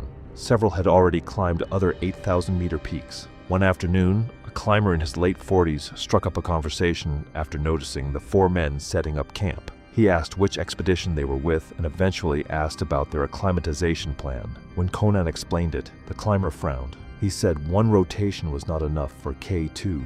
He had watched climbers with far more experience run into serious problems above the bottleneck after rushing the process. He also mentioned that the seracs above the traverse looked unstable and that conditions late in the season were not ideal. The climber wasn't trying to scare them or prove a point. He was simply sharing the kind of advice people tend to offer after spending enough time in the mountains. Conan thanked him and said they would keep it in mind. Once the conversation was over, Miv dismissed the warning as the opinion of someone who spent too much time thinking about what could go wrong. Caius agreed. He just happened to say it loud enough for the other camp to hear. The rotation to Camp 2 was more difficult than any of them had expected. Above base camp, the route is not a hiking trail, but a technical glacier approach marked by crevasses, fixed ropes, and long stretches of climbing at altitude. Arlo struggled on the ascent and reached camp nearly 40 minutes behind the others. A cough that had started as a minor irritation during the approach trek was becoming harder to ignore. He blamed the cold air. Caius reached camp without much trouble, but mentioned feeling lightheaded near the top of the climb.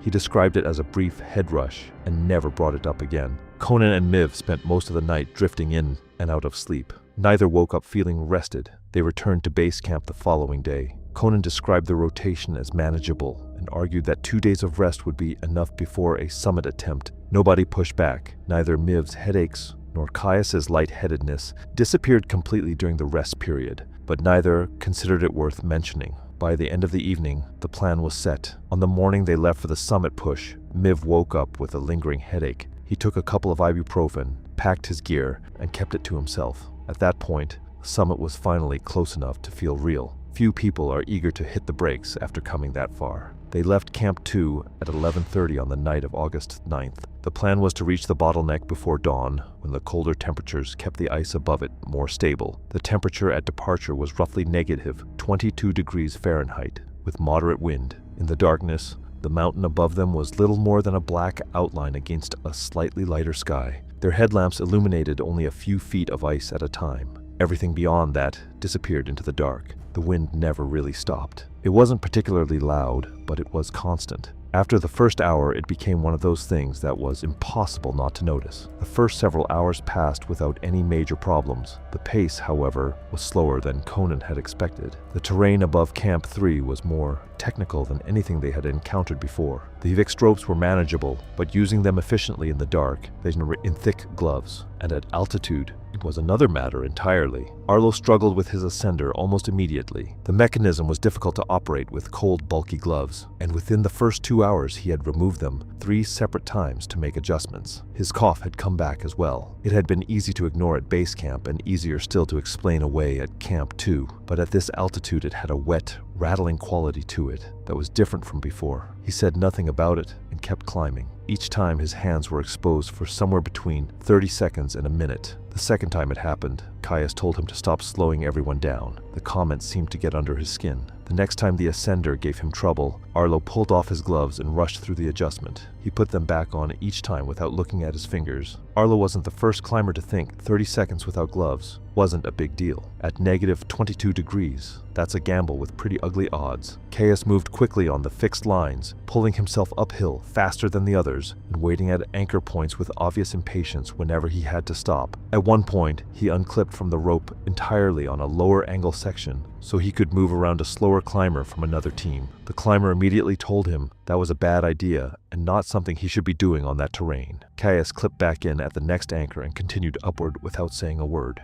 By that point, none of the four had eaten much of anything since leaving Camp 2. One of the challenges at extreme altitude is that hunger becomes unreliable. People stop feeling hungry and assume their bodies don't need fuel, even when the opposite is true. They had already spent more than 4 hours climbing in severe cold while taking in very few calories. The same problem applied to hydration. Every breath of cold, dry air pulled moisture from their bodies, and none of them had been drinking consistently. The pre-workout powder they had packed, mixed into water bottles that were already beginning to freeze, was the main thing any of them had consumed since the climb began. I think a lot of people underestimate how much eating becomes part of the job on a climb like this. The same goes for drinking, especially when the air is cold enough to hide how much water you're losing. By the time they reached the base of the bottleneck, at roughly 27,200 feet, it was approaching 5 in the morning. Caius had been dealing with the same lightheadedness that had shown up at Camp 2. It had never fully gone away during the rest days, and somewhere above Camp 3, it had become more constant, a persistent unsteadiness that made him fix his eyes on each anchor point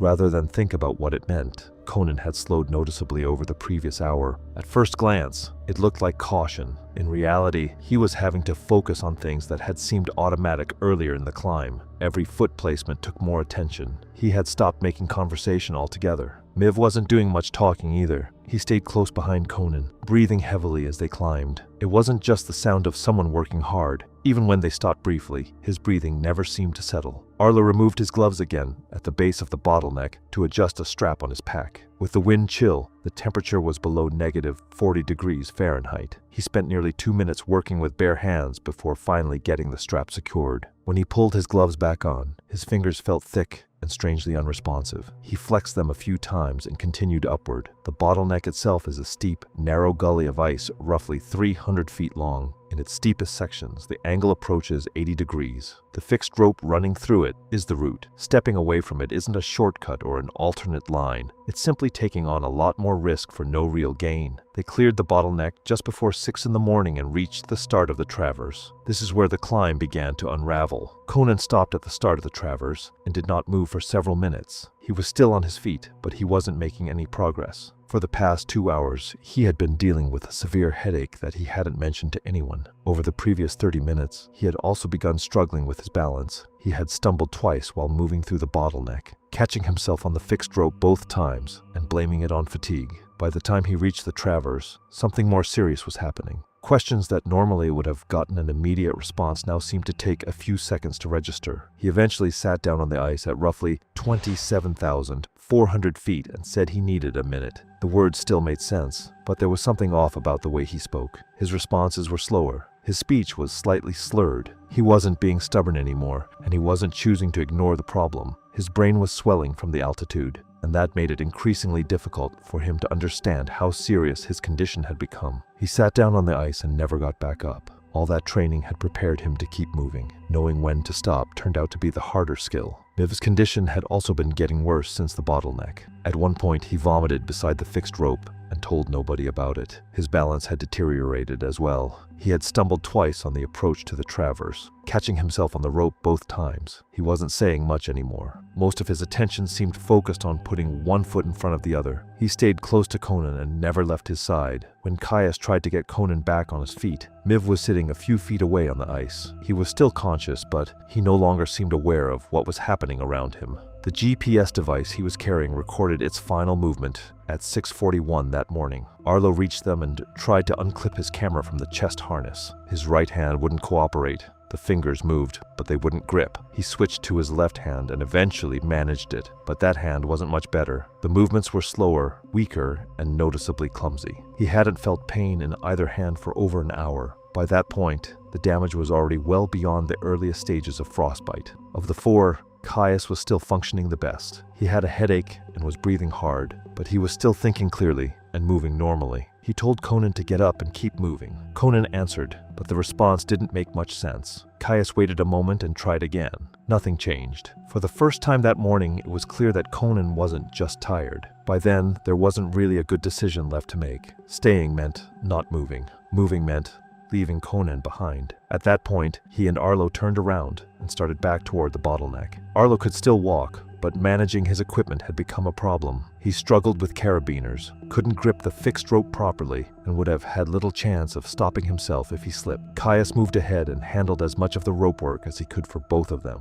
The descent was difficult, even under normal circumstances. With worsening wind, a deteriorating partner, and terrain this steep, the margin for error was almost non-existent. Partway down the bottleneck, Arlo's footwork had become unreliable enough that he was no longer placing his feet cleanly. One of his crampons snagged on the fixed rope. By then, even simple movements were taking more concentration than they should have. He tried to free it, but couldn't manage it with his hands. Moments later, he lost his footing and came off the line. Caius was directly below him. The impact pulled Caius off the route as well. He fell roughly 280 feet down the ice face below the bottleneck before the slope finally eased and brought him to a stop in a shallow depression. He survived the fall, but the injuries were severe. Later examinations found a fractured left fibula and blunt force trauma consistent with multiple broken ribs. He could not stand, and there was no realistic way for him to continue descending on his own. Arlo came to rest about 60 feet above him, caught against a small ice feature on the slope. He had survived too, but both of his hands were effectively unusable. He couldn't rescue himself, and he couldn't get to Caius. The temperature on the slope was below -30 degrees Fahrenheit. The wind had been increasing steadily since early morning. Neither Arlo nor Caius could get themselves to a lower elevation. No other climbers were on that section of the route, and although the group had brought a radio,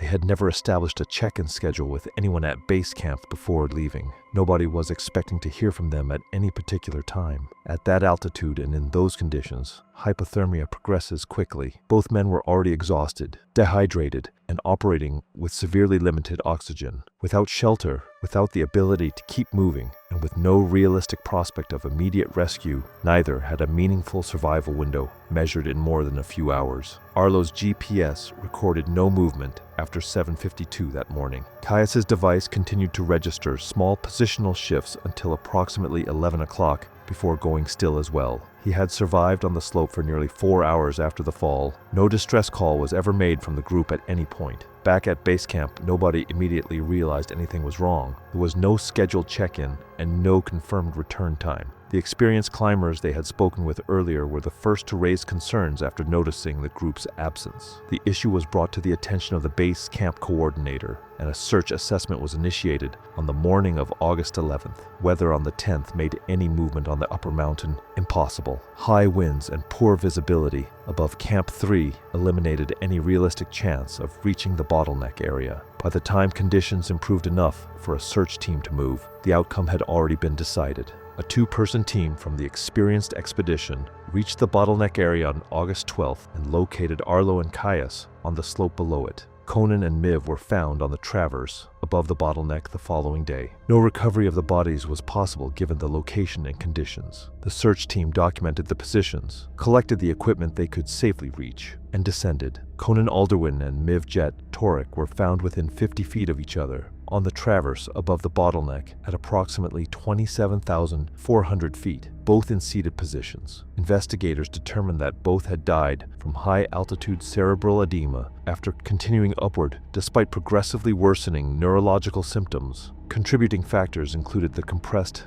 acclimatization schedule, the failure to descend after symptoms appeared, and altitude-related warning signs that had been ignored throughout the climb. Conan's GPS device recorded its final movement at 6:38 on the morning of August 10th. Miv stopped 3 minutes later at 6:41. Time-stamped photographs recovered from Arlo's camera showed both men standing at the base of the bottleneck at 5:15 a.m. Less than 90 minutes before their GPS data went static, Arlo Kashmir was found on the ice face below the bottleneck at approximately 26,800 feet. Investigators determined that he died from hypothermia, an exposure after severe frostbite left both hands effectively unusable. The damage was consistent with repeated periods of unprotected exposure accumulated throughout the climb rather than a single incident. His camera was recovered intact. The final image on the device was a wide shot taken from the base of the bottleneck at 5:22 that morning. Caius Gallabrook was found roughly 60 feet below Arlo on the same slope. Investigators determined that he died from hypothermia and exposure after the fall below the bottleneck left him unable to continue the descent. His injuries included a fractured fibula and multiple broken ribs. GPS data confirmed that his position had not changed after 11 o'clock that morning. No shelter had been deployed. The radio recovered from his pack was still functional and showed no indication that it had ever been used. The permits, GPS tracks, recovered photographs, and equipment were later reviewed by the expedition operator and the relevant mountaineering authority. GPS data showed the group's ascent line deviating from the established route at multiple points, including sections consistent with unroped movement on technical terrain. The four of them came to K2, believing that physical strength could solve most problems. Up there, strength could get you higher. It couldn't always get you back down. It was May 17th, 2019. Mount Everest sits on the border of Nepal and Tibet at 8,849 meters above sea level, the highest point on Earth. The South Col route on the Nepal side is the most traveled path to the summit, winding through glaciers, ice falls, and high mountain camps above the clouds. Emmerich Pendleton was a 34-year-old fitness entrepreneur from Denver. He had gained a loyal online following by sharing content about training, discipline, and self-improvement, and believed that enough preparation could overcome almost any challenge. After climbing Mount Kilimanjaro and completing a winter ascent of a Colorado 14er, he set his sights on Everest, documenting the journey as the next step in a goal he had been pursuing for years. He trained hard, did his research, and believed he was ready. But Everest above 8,000 meters isn't just a test of fitness. It's a test of physiology, and no amount of training can fully prepare the body for that altitude. And his gym friend, Phelan Thaddeus, was 31. A former competitive powerlifter, he had followed Emmerich into mountaineering over the previous 2 years, joining him on several smaller climbs. He was also the person behind much of their content, helping film and document the Everest expedition. More than anyone, Phelan believed the summit could be a breakthrough moment for both of their careers. He was quieter than Emmerich, but just as confident, and often viewed warnings from others as a reflection of their own limits rather than the challenge itself. Neither man had been above 6,000 meters before this expedition, and to be fair, that's not as unusual as it sounds. Everest attracts people from all kinds of backgrounds, and plenty arrive with far more experience in other environments than they have at extreme altitude. Everest had been Emmerich's goal from the beginning, but Phelan played a major role in turning it into a reality. After Kilimanjaro, Emmerich began talking about Everest, first as a distant goal and then as a serious plan as his mountaineering content gained traction online. Phelan saw the potential immediately. Within a few months, they had signed on with a commercial expedition operator, secured a pair of sponsorships, and started building the story they would share with their audience from training to summit. The training over the next 18 months was serious. Altitude simulation mask, weighted hikes at elevation, cold exposure, VO2 max testing, structured training blocks. Emmerich shared nearly all of it online. The results were impressive, and by the time they left for Kathmandu in late March 2017, he was in the best shape of his life. Kathmandu was the first place the dynamic between the two men and the world around them became visible. They had arrived expecting a logistical hub, a place to sort gear, meet the expedition team, and move through efficiently. What they found was a city that operated entirely on its own terms, and neither of them adjusted to that easily. Phelan filmed constantly, the streets, the markets, the equipment shops, the other expedition members. He framed everything as backdrop, the city itself, the people in it, the culture around them.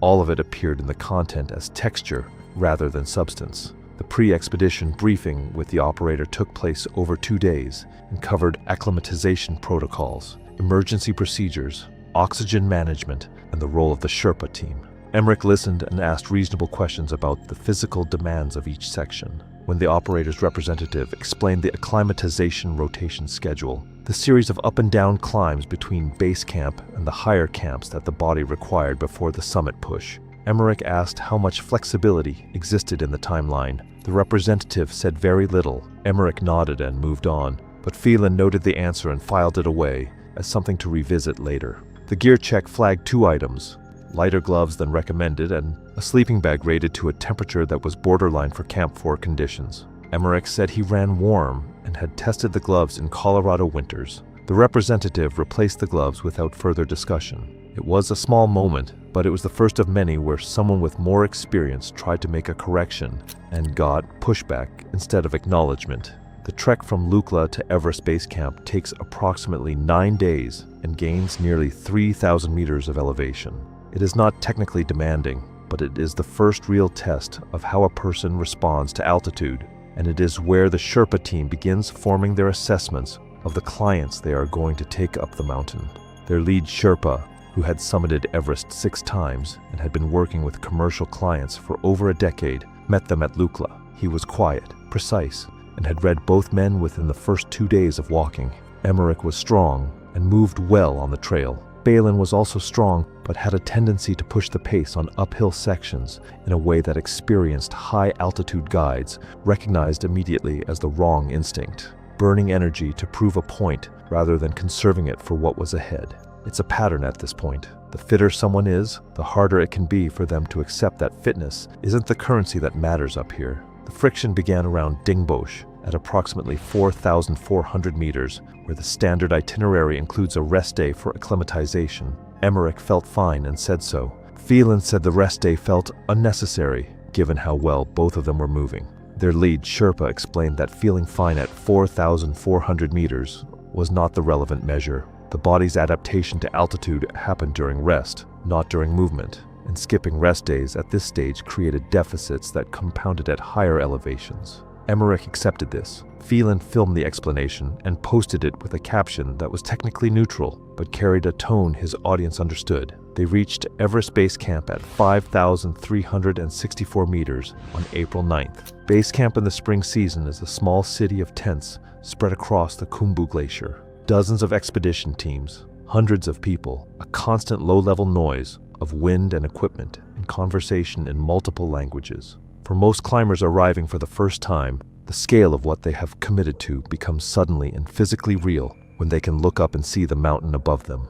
Emmerich's response was to film it extensively and post a long video about the mental preparation required to stand at the bottom of Everest and commit to going up. It was one of his better pieces of content, honest about the weight of the moment, specific about the physical reality ahead. Phelan's response was more practical. He spent the first 2 days organizing camera equipment, testing battery performance in the cold, and working out the logistics of how they were going to document the climb. Their lead Sherpa conducted the first formal team briefing on their second day at base camp. He covered the rotation schedule, the oxygen system, the turnaround protocol, and the emergency procedures in detail. He was unhurried and specific. When he reached the section on turnaround time, 2 p.m. at the absolute latest on summit day, regardless of position on the mountain, Phelan asked whether that was a hard rule or an operator guideline. The Sherpa said it was a hard rule based on oxygen reserves, weather window timing, and the documented pattern of deaths on the mountain occurring overwhelmingly during descents that began too late. Phelan said he understood. He also established something at that briefing that both men heard but didn't fully absorb, that the Sherpa team were not support staff.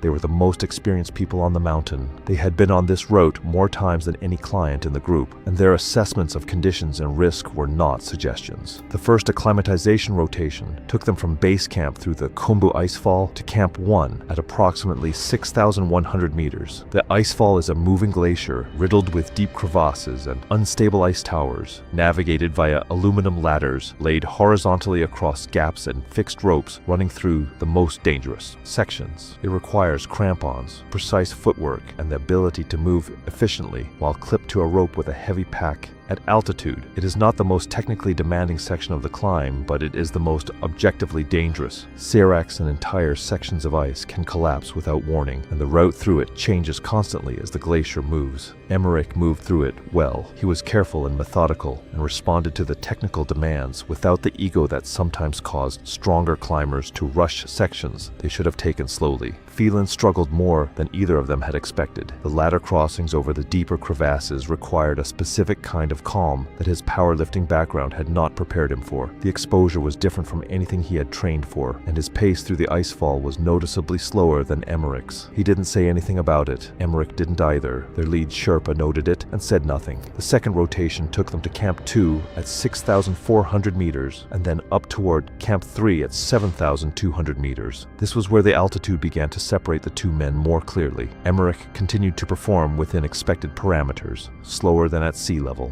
more effortful, but functional and controlled. Phelan developed a persistent headache above 7,000 meters, and his appetite dropped significantly. Both are recognized early symptoms of acute mountain sickness, and their lead Sherpa flagged them directly. He recommended that Phelan descend to Camp 2 for a rest day. Phelan insisted the headache was manageable, and Emmerich backed him up. The Sherpa made it clear that a headache at 7,000 meters was a warning sign, not something to push through, but he wasn't going to force the decision. Phelan stayed, and when the headache faded over the next day, he took it as proof that the concern had been unnecessary. He recommended that Phelan descend from Camp 3 to Camp 2 for a rest day before continuing. Phelan insisted the headache was manageable and said he got headaches all the time at sea level. Emmerich agreed that he knew his own body. The Sherpa didn't force the issue, but he made it clear that a headache at 7,000 meters was a warning sign that shouldn't be ignored. Phelan stayed, and when the headache faded over the next 24 hours, he took it as proof that the Sherpa had been overly cautious. What it actually meant was that his body was struggling to adapt to the altitude. Neither of them understood that at the time, and there was no way to make them. During that second rotation, a weather system moved in faster than forecast, and their lead Sherpa called a rest day at Camp 2. No movement toward Camp 3. Wait for conditions to stabilize. It was the correct call. The wind above Camp 2 was strong enough to make upward progress dangerous, and the energy cost of fighting it at that altitude had a recovery cost measured in days. Emmerich and Phelan were frustrated. They had been at Camp 2 for 2 days already, and the delay felt unnecessary from inside the tent, where the wind was audible but the sky above them looked manageable. Every day of delay was a day of content they weren't producing, and a day closer to the weather window closing. Phelan set up the camera. The video they recorded that afternoon was not a rant. It was calm, articulate, and framed as a candid update for their audience. Emmerich talked about the delay and suggested that some people on the mountain had spent so many years operating in a culture of caution that they struggled to recognize when conditions were actually acceptable. He said the Sherpas were incredibly valuable for logistics, route knowledge, and carrying loads. But that experience and expertise were not always the same thing. He argued that the people attempting the climb should ultimately be making the decisions, not the people hired to support it. He also said that he and his friend were capable of evaluating the conditions for themselves and didn't intend to hand over that responsibility to anyone else. Phelan added that the delay felt calibrated to the Sherpas' comfort level rather than the conditions themselves. He said there came a point where climbers had to trust their own assessment of the mountain.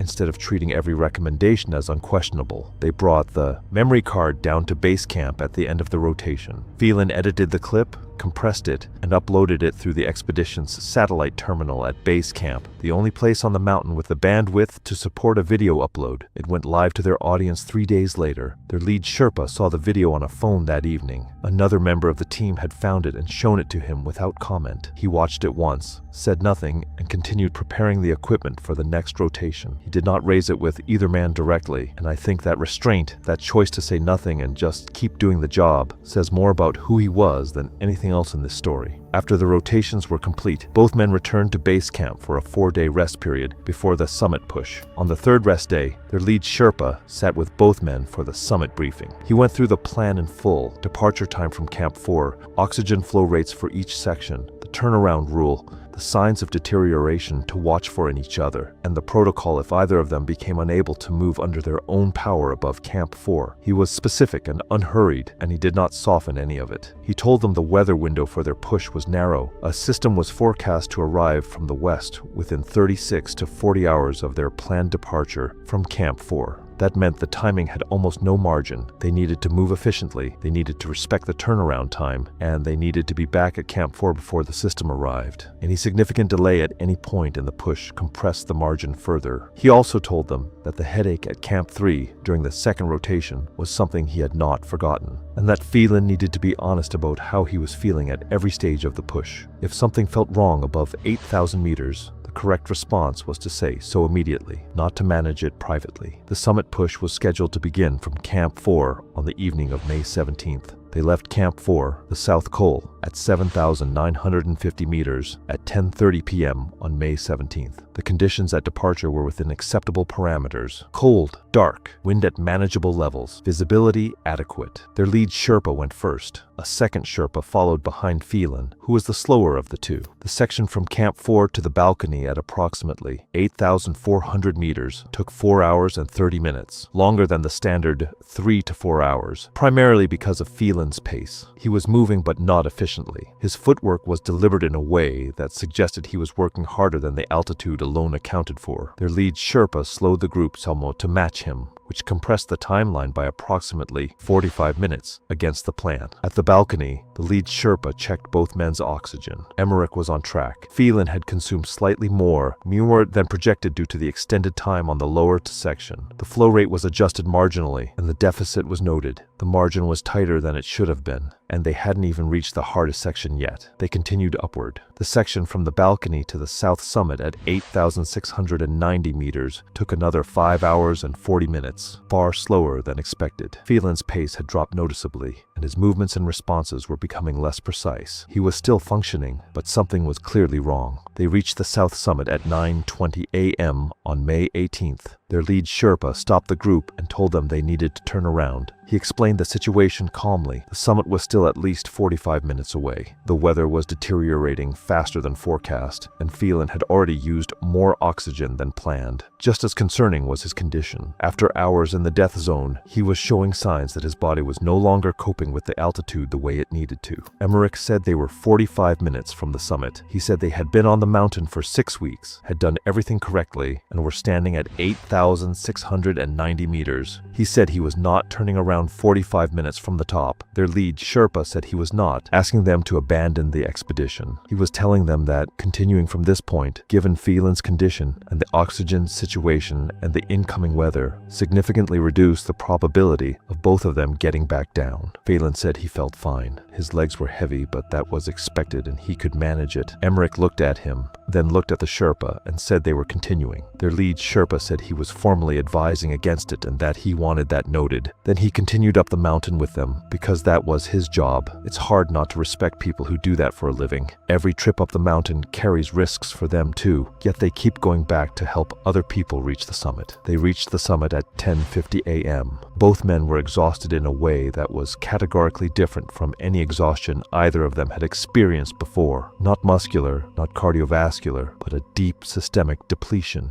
that made every movement require a separate, conscious decision. The wind had picked up noticeably in the last hour of the ascent. The sky to the west had changed. They had made it to the highest point on Earth. The descent began at 11:10 a.m. By the time they reached the section just below the summit, the wind had strengthened to the point where forward movement required active bracing. The incoming system was arriving ahead of schedule. Phelan's movement had become imprecise in a way that was no longer subtle. He was placing his feet on the fixed rope sections with a delay between intention and action that indicated his brain was not receiving adequate oxygen. On a ridge with significant exposure on both sides, that delay was dangerous in a specific and measurable way. Their lead Sherpa stayed within arm's reach of Phelan. The second Sherpa stayed close to Emmerich. The group was moving, but the pace was slower than the descent required, given what was building from the west. At approximately 1:20 p.m., at roughly 8,600 meters on the descent ridge below the south summit, Phelan stopped moving.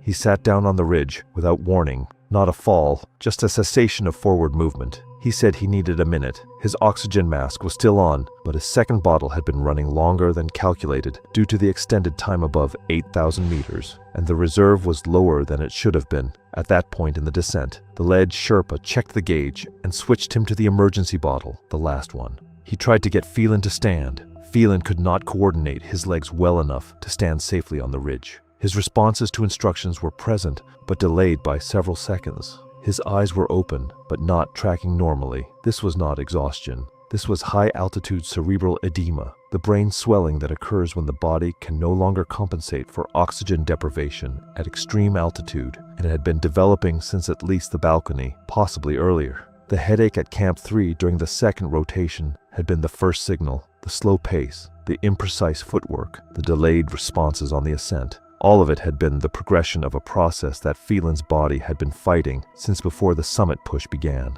At 8,600 meters in a deteriorating storm, there was no treatment available and no way to descend fast enough to reverse it. Emmerich came back up to them. The wind was now strong enough that standing required active effort. The temperature had dropped sharply and visibility was beginning to close. The lead Sherpa told Emmerich directly that Phelan needed to be physically assisted down, and that doing so was going to require both Sherpas working together, which meant Emmerich needed to move independently for a section of the descent, staying on the fixed rope and moving as quickly as he could toward Camp 4. He made it approximately 200 meters further along the descent ridge before he also stopped. The hours above 8,000 meters, the oxygen depletion, the physical exertion of the ascent, and the beginning of the descent, and the cold had accumulated past the point his body could compensate for. He sat down on the ridge. He was conscious, more so than Phelan had been, but he could not stand. His hands were not responding with the precision required to manage the fixed rope safely. The lead Sherpa reached him after leaving Phelan with the second Sherpa. The wind was now at full storm intensity. Visibility had dropped to near zero. The temperature at that elevation with wind chill was approximately negative 40 degrees Fahrenheit. The lead Sherpa administered the last of the emergency oxygen supply to Emmerich. He stayed with him and attempted to get him moving for as long as conditions allowed. Emmerich was responsive to physical prompting, but could not sustain coordinated movement for more than a few steps before stopping again. Above them, the second Sherpa was in the same situation with Phelan, present, attempting to assist, unable to move a person who could not move themselves on a technical ridge in a whiteout storm at 8,600 meters. Radio contact with Camp 4 was established at approximately 2:15 p.m. A rescue from below was not possible. No one could ascend into those conditions to reach them. The team at Camp 4 could only maintain radio contact and wait. At some point in the following hours, radio contact with both men was lost. The lead Sherpa made it back to Camp 4 alone in the early hours of May 18th, severely depleted, with frostbite to 3 fingers on his left hand. The second Sherpa reached Camp 4 approximately 90 minutes later, also alone. When conditions allowed a search 2 days after the storm cleared, a team ascended the descent ridge from Camp 4. No trace of either man was found between the South Col and the South Summit. The search was called after 2 days without findings. The expedition operator's report documented the full timeline: departure from Camp 4, pace through each section, oxygen consumption rates, the turnaround recommendation at the South Summit, the decision to continue, and the lead Sherpa's account of the collapse and the conditions during the descent. A GPS device recovered from Camp 4 had logged the ascent track. The last recorded position was at approximately 8,590 meters at 1:47 p.m. on May 18th, consistent with the lead Sherpa's account of where Emmerich had stopped on the descent ridge. The coroner's determination, issued through the relevant Nepalese authorities, listed both Emmerich Pendleton and Phelan Thaddeus as presumed dead. Cause of death was listed as exposure and hypoxia, consistent with prolonged time in the death zone above 8,500 meters during deteriorating weather conditions. Contributing factors included oxygen reserves depleted beyond planned levels due to extended time above 8,000 meters, failure to initiate descent at the recommended turnaround point, and in Phelan Thaddeus's case, pre-existing signs of altitude-related cerebral stress that had been present since the second acclimatization rotation and had not been adequately addressed before the summit push. For a few minutes that morning, they stood on top of the world. In the end, neither Emmerich Pendleton nor Phelan Thaddeus was ever seen again.